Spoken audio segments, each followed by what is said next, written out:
ये तो सबने देखा होगा गंजो टक्कर।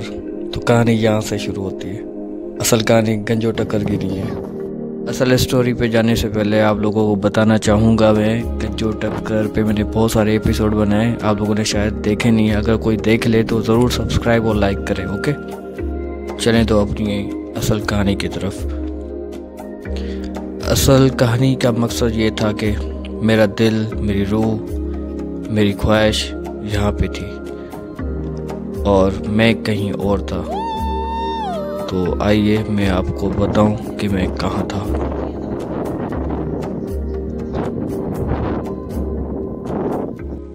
एक आखिरी कोशिश, आखिरी बार ओमान की तरफ। तो मैं यहाँ था, ओमान के कैपिटल मस्कत की सड़कों पे।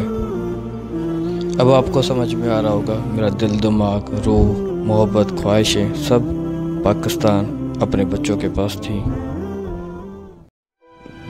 ये वो टाइम था जब तीसरी बार एक बार दोबारा कोशिश करने निकले।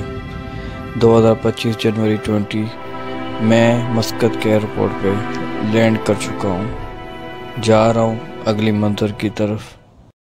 ये थर्ड टाइम था कि मैं मस्कत की सड़कों पे था। एक थर्ड टाइम आया कोशिश करने, पर मुझे इस दफ़ा भी कोई ख़ास तब्दीली नज़र नहीं आई, पर शायद मज़ीद हालात कशीदा हो चुके थे। हर दफ़ा एक नए लॉज जो कि फॉरेनर्स के लिए, खारजियों के लिए लागू किए जाते थे, जिसमें सख्त तरीन लागू सिर्फ पाकिस्तानियों के लिए होते थे। ये कवानीन सुल्तान हैतम अपनी खुशी से नहीं लागू करवाता था, बल्कि कुछ ऐसे अनासर जो पाकिस्तान से आते थे, चंद रुपयों के खातिर अपना दीन ईमान बेच के यहाँ पे आके चोरी चक्की और हराम खोरियाँ शुरू करते थे, जिनकी वजह से अब हमारे लिए यहाँ कोई नौकरी नहीं, बेरोज़गारी बढ़ती गई। तो उनकी वजह से हमें दुश्वारियाँ फेस करनी पड़ती थी और फेस करनी पड़ी हैं। फिर भी कहाँ मैं हार मानने वाला था। मैं तो कोशिश करता रहा। अल्लाह के यहाँ देर है अंधेर नहीं। कोशिश के साथ अल्लाह ने फिर मुझे एक रास्ता दिया। जॉब ढूंढते ढूंढते मुझे ऑनलाइन एक प्रोजेक्ट मिल गया। फिर मुझे एहसास हुआ पिछले साल मैंने एक कंपनी ओपन की थी दोस्तों के साथ, जिसका कब तो फ़ायदा होगा। तो अल्लाह ने शायद इसी कंपनी का मुझे फ़ायदा देने के लिए एक प्रोजेक्ट दे दिया। बन गया मैन पावर। तो कहानी यहीं से शुरू होती है कि अल्लाह जो चाहता है वो शायद हमें नहीं पता, पर वक्त के साथ हमें अंदाज़ा हो जाता है कि अल्लाह हमेशा बेहतर चाहता है। तो इसी तरह मुझे एक टास्क मिला कि 24 वर्कर्स चाहिए।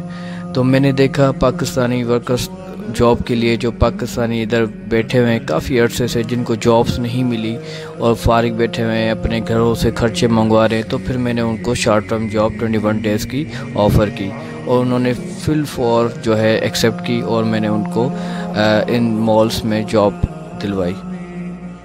ये जॉब सिर्फ 21 डेज़ की थी, जो कि रमज़ान के पूरे महीने की थी।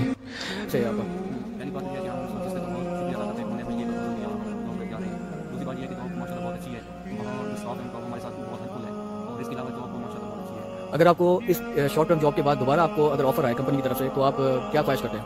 इंशाल्लाह मैं अभी भी बहुत तो इसमें जो है 30 डेज़ तक इनको 126 रियाल मिलने थे, जो कि बहुत अच्छे से इन्होंने जॉब की, फीडबैक भी हासिल किया। पाकिस्तानियों ने एक दफ़ा फिर अपना नाम रोशन किया, क्योंकि अगली कंपनी जो थी वो इंडियन थी और फॉरेनर्स थे। तो उन्होंने देखा कि पाकिस्तानी हार्ड वर्कर हैं और अच्छे से काम करते हैं, ईमानदारी से काम करते हैं।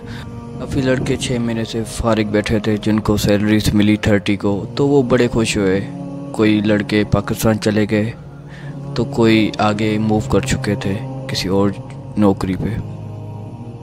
यहाँ ये सब बातें करने का मकसद सिर्फ एक ही है कि जो हम ख्वाहिश करते हैं या जो हम सोचते हैं वो होता नहीं है, उसमें भी कोई हिकमत होती है। और जो अल्लाह प्लान करता है और जो अल्लाह करता है वो नियतें जानता है। बेशक वो भले से भला काम करता है तो वो हमारे लिए बहुत बेहतर होता है। तकलीफ़ें बेशक आती हैं पर हिम्मत नहीं हारनी होती और साथ में मेहनत करते रहना चाहिए। बेशक अल्लाह रिज़्क़ कहीं भी देगा अगर आप मेहनत करते रहोगे। मुझे बहुत सीखने को मिला, बहुत मैं समझा, हालात को देखा और गैर मुल्क में रहकर इन चीज़ों को फेस किया और मुझे इसकी उजरत भी मिली। अल्लाह का शुक्र है, लेट मिली पर मिली ज़रूर, और इसका मुझे अजर भी मिला। तो दोनों चीज़ें हासिल हुई। मैं बहुत खुश नसीब इंसान हूँ। अल्लाह का बहुत शुक्र है और बहुत शुक्र अदा करता हूँ। उम्मीद है ये वीडियो देखकर आप दोस्त भी समझ गए होंगे कि बाहर हर किसी की किस्मत अच्छी नहीं होती और बुरी भी नहीं होती, और हर किसी की रोज़ी बाहर लिखी हुई नहीं होती। बस आप कोशिश करते रहिए, हो सकता है कि इंसान वहाँ नहीं तो अपने मुल्क में बेहतर से बेहतर कमा सकता है। तो बस अपने दिल और दिमाग को साफ़ रखिए। जज़ाकल्लाह खैर। अस्सलामु अलैकुम।